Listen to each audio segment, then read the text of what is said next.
Ihr nennt dieses Geräusch Tod. Den Klang der endlosen Weiße, der eisigen Kälte und der absoluten Einsamkeit.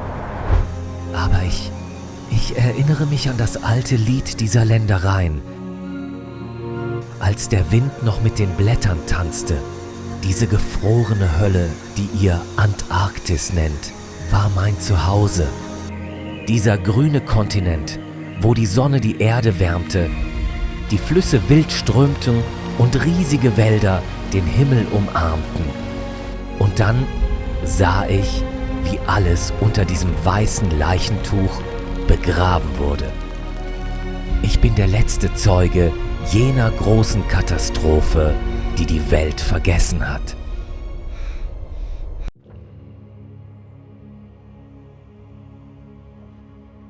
Heute bohren eure Wissenschaftler durch das Eis und holen Baumfossilien, riesige Farne und die Überreste von Insekten mit metergroßen Flügelspannweiten aus der Tiefe. In den Nachrichten heißt es beiläufig, die Antarktis war einst ein tropisches Paradies. Sie wollen, dass ihr nur das glaubt. Ein simpler Klimawandel. Denkt ihr das wirklich? Es gibt eine gewaltige Anomalie, von der sie euch nichts erzählen, die sie auf keinen Bildschirmen zeigen. Nach eurer Logik braucht ein Regenwald ständiges Sonnenlicht, um zu überleben, nicht wahr? Aber wir befanden uns am äußersten Ende der Welt. Wir hatten endlose, monatelange Nachtzyklen, Zeiten, in denen absolute Finsternis den Kontinent für 6 Monate verschlang. Habt ihr euch jemals gefragt, wie konnten diese riesigen Bäume auf einem Kontinent, der monatelang keine Sonne sah, Photosynthese betreiben?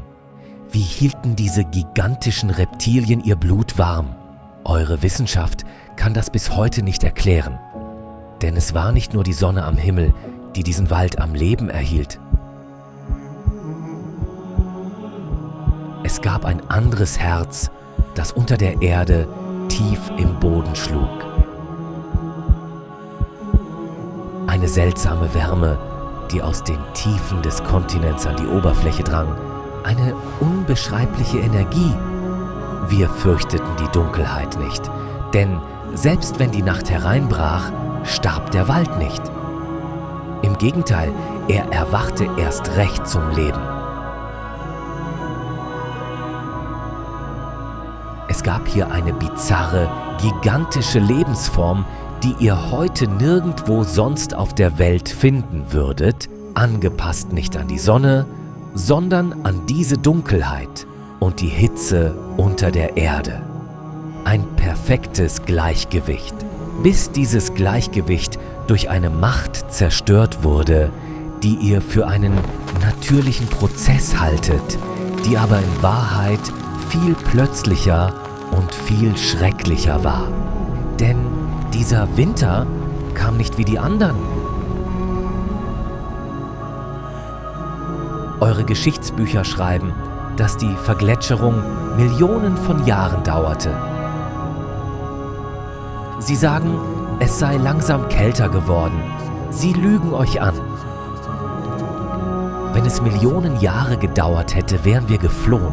Wir hätten uns angepasst. Nein, was uns einfror, war nicht die Zeit. Eure Bücher erzählen euch ein Märchen. Sie sagen, der Kontinent sei langsam abgedriftet, die Meeresströmungen hätten sich geändert und die Antarktis sei über Millionen von Jahren allmählich zu Eis erstarrt. Man hat euch gelehrt, dass die Natur wie eine langsam tickende Uhr funktioniert. Aber sie irren sich. Wir haben diesen langsamen Tod nicht erlebt. Diese schreckliche Wahrheit, die euer Wissenschaftler Charles Hapgood vor Jahren zu flüstern wagte, die aber von allen als Wahnsinn abgetan und zum Schweigen gebracht wurde. Wir haben sie bis ins Mark gespürt, die Erdkruste verschob sich, die Welt schüttelte sich in einer einzigen Nacht wie ein Tier voller Schmerzen. Es dauerte keine Millionen Jahre, es dauerte Stunden, vielleicht sogar nur Minuten. Die Temperatur stürzte mit einer auf diesem Planeten noch nie gemessenen Geschwindigkeit in die dunkelsten Tiefen der Minusgrade. Unsere warmen Flüsse, die unsere 6-monatigen Nächte erhellten, froren beim Fließen zu Glas. Gegen eine solche Kälte kann man nicht ankämpfen, man kann sich nicht anpassen, man kann nicht fliehen. In dem Moment, in dem man die Luft einatmet, verwandelt sich der Atem in ein Eismesser in der Kehle. Die Säfte in den Bäumen gefroren in Sekundenschnelle und diese gigantischen Stämme zersplitterten und stürzten ein wie explodierende Bomben. Die Zeit blieb stehen, der Ton starb. Das Leben wurde wie ein Denkmal an Ort und Stelle festgenagelt. Was ihr heute unter diesen dicken Eisschichten findet, ist kein Friedhof.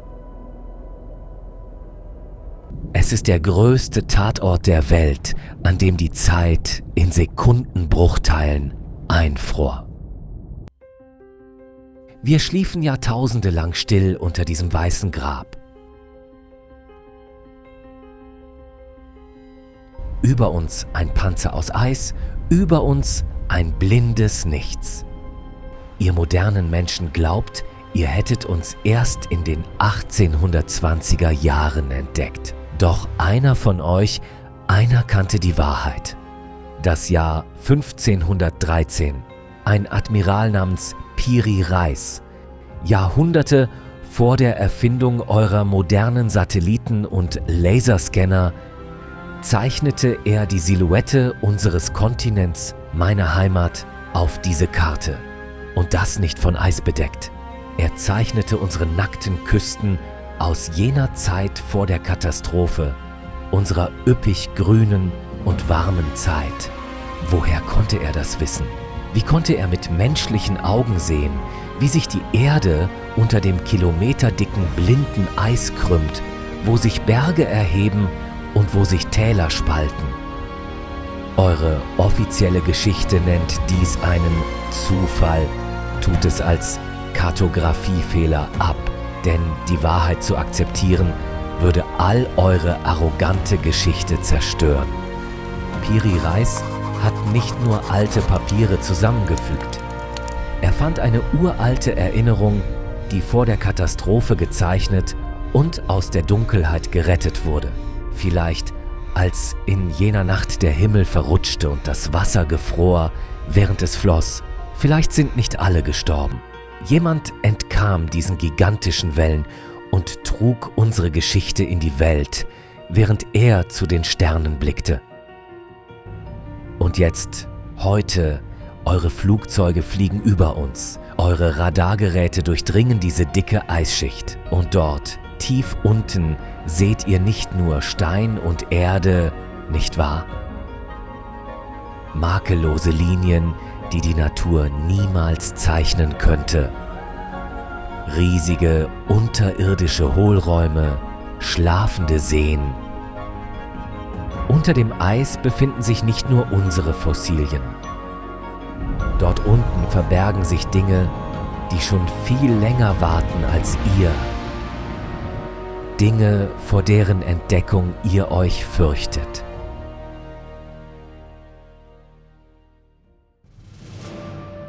Jahrhunderte später seid ihr endlich gekommen, um unser stilles Grab mit euren eigenen Augen zu betrachten.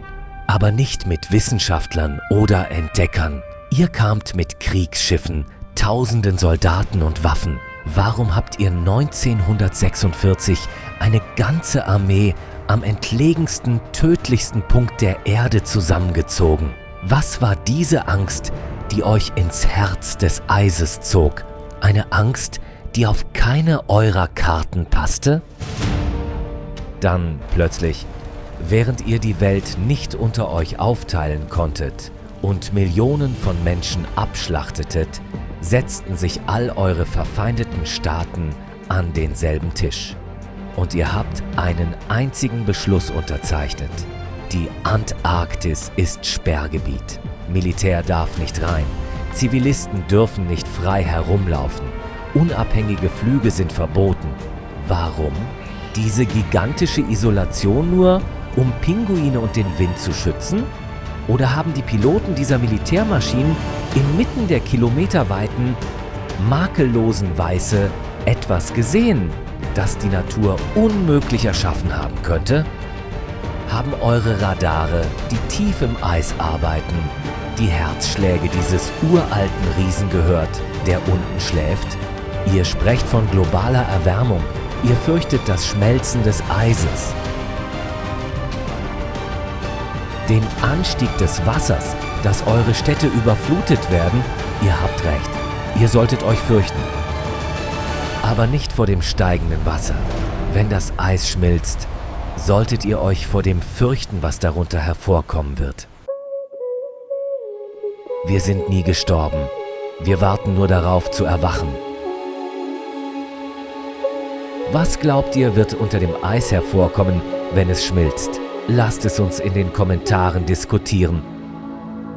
Wenn euch diese Reise in die Dunkelheit der Geschichte gefallen hat, unterstützt uns bitte mit einem Abo für Anno 10. Vergesst nicht, die Glocke zu aktivieren, um kein weiteres Geheimnis zu verpassen.